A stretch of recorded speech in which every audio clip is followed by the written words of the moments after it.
Hai, selamat datang di audiobook novel yang berjudul Nona Menikahi Bocah, karya Ria Mariana, pengisi suara Marina Monalisa. Bab bonus chapter. Mas Dewa, gantian genang mereka. Nona capek, teriak Nona yang masih di atas tempat tidur sambil menjamkan mata. Ketiga balita mereka kini sudah bisa merangkak dan semakin aktif. Bayi 9 bulan itu saling berebut mainan satu sama lain sampai menangis. Dewa sebagai seorang ayah tak membiarkan begitu saja. Melihat sang istri yang seharian mengurus mereka bertiga sendirian, menjadi tak tega membiarkan Nona beristirahat. Dewa menemani mereka bermain bersama. Ketiga baby day itu sangat suka sekali bermain dengan sang papa, Davan. Itulah nama mereka yang mirip, bahkan orang lain sangat bingung mengenali ketiga bayi kembar itu. Hanya Nona dan Dewa yang bisa mengenali putra-putranya. Dev, Van, mau main ke rumah Paman Navi, tapi jangan nakal di sana, ucap Dewa. Tentu saja, ketika bayinya tidak menjawab karena belum paham ucapan papanya. Jangan bawa ke sana, Mas, nggak enak sama mereka.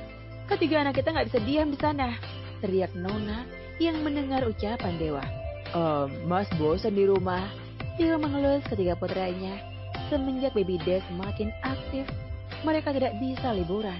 Mereka milih mengalah ketimbang baby day rewel tengah jalan. Mas, Nona telat mens, ucap Nona. Yang bener, jangan nakutin Mas dong. Nona beranjak dari tempat tidur, lalu membuka laci untuk mengambil alat pengetes kehamilan. Dewa masih memperhatikan gerak-gerik sang istri sampai dia masuk ke kamar mandi. 10 menit kemudian, Nona keluar dengan langkah lemas yang melihat Dewa sambil menangis entah terharu atau sedih. Bagaimana hasilnya? Tanya Dewa. Garis 2. Dewa mendekati Nona lalu mengecek sendiri. Matanya terbelalak tatkala mengetahui sang istri hamil lagi. Nona mengusap wajahnya kasar. Ia lalu memperhatikan ketiga putranya yang masih kecil, bahkan belum bisa berjalan. Kenapa nggak KB sih?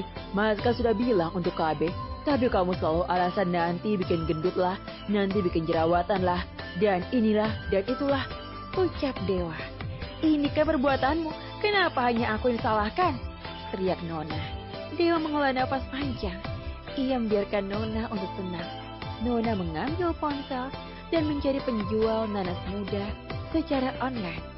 Yang hanya ia pikirkan bagaimana cara menggugurkan bayinya. Dewa melirik Nona. Ia merebut ponsel sang istri. Apa-apaan ini? Kamu menggugurkan bayi kita? Tanya Dewa. Mau bagaimana lagi? Mereka masih kecil dan aku juga belum siap mempunyai bayi lagi. Ini anak kita. Bayangkan saja, jika ketika putra kita akan kita hilangkan, bagaimana perasaanmu? Ucap Dewa. Nona memandang ketiga putranya. Aku nggak mungkin bunuh mereka. Nah, itu kau tahu. Di dalam perutmu juga ada kita. Perlakukan itu dengan baik, seperti kakak-kakaknya. Jangan gugurkan. Kita pasti bisa merawatnya. Ucap Dewa. Nona meluk sang suami. Pikiran yang kacau tidak bisa membuatnya berpikir positif. Dewa akan membantu merawat anak-anaknya. Dan jangan sampai Nona kelelahan. Nona juga sangat keras kepala. Ia tidak mau menyewa babysitter untuk membantunya mengurus ketiga putranya. Besok kita periksa ke dokter, ucap Dewa. Nona mengangguk. Ia mengelap air matanya, lalu ikut duduk bersama baby day untuk menemani bermain. Melihat putranya yang masih kecil, tentu saja ini sangat berat jika hamil lagi. Mereka harus membagi kasih sayang kepada anak-anaknya secara adil.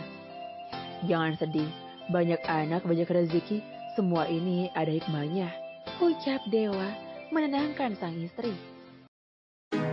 Kalau kamu mau dengar audiobook lebih banyak dan gratis, segera download Audiotune.